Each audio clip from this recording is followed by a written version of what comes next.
நாளைக்கான எபிசோடில் இந்த சக்திவேலும் பொண்ணு வீட்டுக்காரவங்கள்ட்ட போயிட்டு இது மாதிரி பாண்டி குடும்பத்தை பற்றி இல்லாத பொழுதுமாக தப்பாக சொல்லிட்டுருக்காங்க. அதனால பார்த்தீங்கன்னா பொண்ணு வீட்டுக்காரவங்களுக்கே மைண்டு மாறிட்டுருக்கு. இன்றைக்கி ஸ்டார்டிங்லேயே பார்த்தீங்கன்னா பாண்டிய குடும்பமே சேர்ந்து ஒரு வழியாக அந்த கோயில் மண்டபத்துக்கு வந்துடுறாங்க. வந்து பார்த்திங்கன்னா எல்லாருமே சந்தோஷமாக சகஜமாக பேசிகிட்ருக்காங்க. நம்ம பழனி வேலை எல்லாம் ஓட்டிகிட்ருக்காங்க. மாமா பார்க்குறதுக்கே அப்படியே முகம் அப்படியே ஜொலிக்குதே, அப்படியே வெக்கப்பட்டுருக்கேங்கிறாங்க. நம்ம பாண்டியனும் ஏன்டா அவனுக்கு எனக்கு கல்யாணம் வெக்கப்படாமல் இருப்பானா அப்படிலாம் பார்த்தீங்கன்னா சொல்லிட்டுருக்காங்க. இன்னொரு சைடு பார்த்தீங்கன்னா இங்கே நம்ம செந்திலும் என்ன தங்கமேலு உங்கள் வீட்டிலேருந்து யாரும் வரலையாங்கிறாங்க. இது மாதிரி அப்பாவுக்கு கொஞ்சம் உடம்பு சரியில்லை அதான் வரல அப்படின்னு சொல்கிறாங்க. ஓ அப்படியா, சரி சரி அவங்கள பார்த்துக்கிட்டோம் விடு அப்படிங்கிறாங்க. இந்த சைடு பார்த்திங்கன்னா நம்ம கோமதியும் எல்லா வேலையும் பார்த்துட்றாங்க. அவங்க ஊர்லேருந்து பார்த்திங்கன்னா நம்ம பாண்டியனோட அண்ணனும் அண்ணியும் வராங்க. அவங்கள பார்த்துட்டு ரொம்பவுமே சந்தோஷமாக இருக்குது. வாங்க வாங்க ஏன் லேட்டுங்கிறாங்க. ஏன் லேட்டா, இது மாதிரி ஊர்லேருந்து வர வேணாம், நம்ம என்ன சிட்டிலேயே இருக்கோம் அப்படிலாம் சொல்லிட்டேன். அதுவும் உண்மை தான். ஒரு வழியாக எனக்கு சொந்தம்னு சொல்லிட்டு என் அண்ணனும் அண்ணியும் வந்திருக்கீங்க, எனக்கு சந்தோஷமாக இருக்குது அப்படின்னு சொல்லிட்டு பாண்டியனும் ரொம்பவுமே சந்தோஷப்படுறாங்க.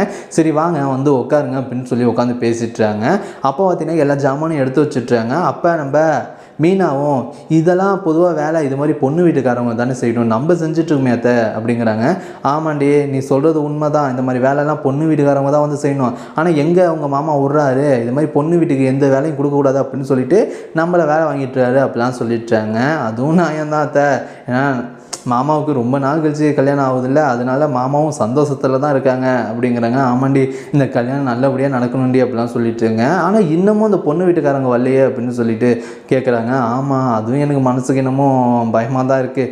ஆல்ரெடி ஒரு தடவை இந்த மாதிரி தான் கல்யாணம் நின்றுச்சு, அதே எனக்கு கஷ்டமாயிடுச்சு. இந்த கல்யாணம் நின்றுச்சுன்னா அதுக்கப்புறம் என்னால் தாங்க வைக்காதீ அப்படிலாம் பார்த்தீங்கன்னா கோமதிக்கும் அந்த பயங்கிறது இருந்துட்டு தான் இருக்குது. இந்த சைடு பார்த்திங்கன்னா பாண்டியன்ட்ட நைஸாக வந்து ஏங்க பொண்ணு வீட்டுக்காரங்க இன்னமும் வரலங்க, என்ன ஏதுன்னு கொஞ்சம் பாருங்கங்க. ஏன் கோமதி என்ன ஃபஸ்ட்டு தடவை நடந்த மாதிரி இந்த கல்யாணம் பயப்படுறியா? அதெல்லாம் இல்லை, நம்ம தான் பொண்ணு வீட்டுக்காரங்கள்ட்ட என்ன ஏதுன்ட்டு தெளிவாக சொல்லிட்டல, நீ எதுக்கு பயந்துட்டுருக்க அப்படிங்கிறாங்க. இல்லைங்க என்னவாக இருந்தாலும் ஒரு பயம் இருக்க தானே செய்யுது, இன்னும் அரை மணி நேரம் 1 மணி நேரம் தான் இருக்குது, இன்னமும் அவங்க இங்கே வரவே இல்லையேங்கிறாங்க. அப்போ 2 பேர் வராங்க. அதை பார்த்துட்டு பாரு அவங்களாம் பொண்ணு வீட்டு சொந்தக்காரவங்க தான், அவங்களாம் வந்துட்டுருக்காங்க, இன்னும் கொஞ்சம் நேரத்தில் வந்திருக்க மாட்டாங்களா அப்படிங்கிறாங்க. ஏங்க பொண்ணு வீட்டு சொந்தக்காரங்க வராங்க ஓகே, ஆனால் பொண்ணு வீட்டிலேருந்து யாரும் வரலையேங்க அப்படின்லாம் சொல்லிட்டுறாங்க. ஐயோ கோமதி நீ ஒன்றும் பயப்படாதாங்கிறாங்க. இல்லைங்க இருந்தால் ஒரு கால் பண்ணுறதுல என்னங்க இருக்குங்கிறாங்க.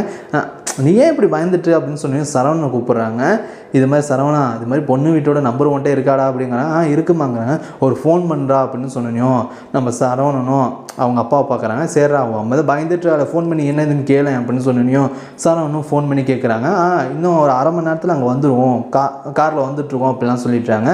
இப்போ போதுமாடி உனக்கு பயம் இல்லைங்க, இப்போ தாங்க நிம்மதியாக இருக்குது. அப்பா எங்கே போன வாட்டி மாரி ஏதாச்சும் ஆகிடுமோன்னு பயந்துட்டாங்க. நீ ஒன்றும் பயப்பட தேவையில்ல, போய் வேலையை பாரு அப்படிலாம் பார்த்தீங்கன்னா பாண்டியன் சொல்லிட்டுறாங்க.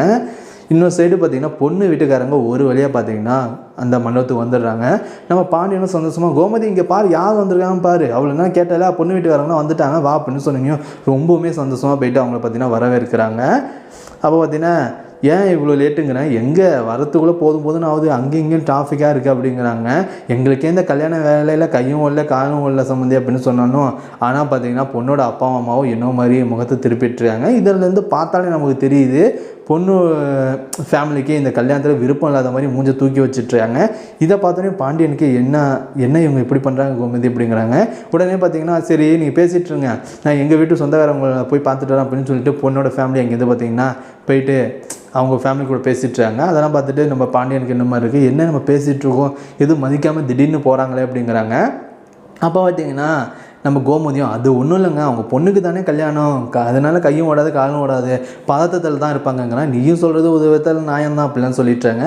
ஒரு வழியாக பார்த்திங்கன்னா நம்ம பழனியை அழகாக ரெடி பண்ணி ஸ்டேஜில் ஏறி உட்கார வைக்கிறதுக்காக வராங்க. வந்தோடனே பார்த்தீங்கன்னா பழனி ரொம்பவுமே சந்தோஷமாக எல்லாத்துக்கும் பார்த்தீங்கன்னா கையெடுத்து கும்பிட்டு உட்கார போகிறாங்க. இதோடு இந்த எபிசோட் முடியுது. நாளைக்கு பார்த்தீங்கன்னா இந்த சக்திவேல் ஒரு பிளான் பண்ணுறாங்க.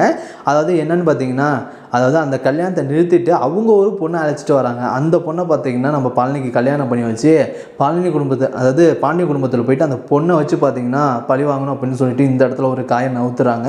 இது நடக்குமா என்ன ஏதுன்னு பார்ப்போம். அப்படி இல்லைன்னா அந்த தங்கமயிலோட தங்கச்சி ஒருத்தவங்க இருக்காங்க, அவங்கள வர சொல்லி நம்ம பாண்டியன் அவங்கள பிடிச்சி கல்யாணம் பண்ணி வைப்பாங்களா என்ன ஏதுன்னு மறக்காமல் பார்ப்போம். இதை எபிசோடை பற்றி என்ன நினைக்கிறீங்க, இந்த கல்யாணம் கண்டிப்பாக நடக்குமா, யாரோட நடக்குங்கிறத மறக்காமல் கமெண்ட் பண்ணுங்கள், லைக்கும் பண்ணுங்கள்.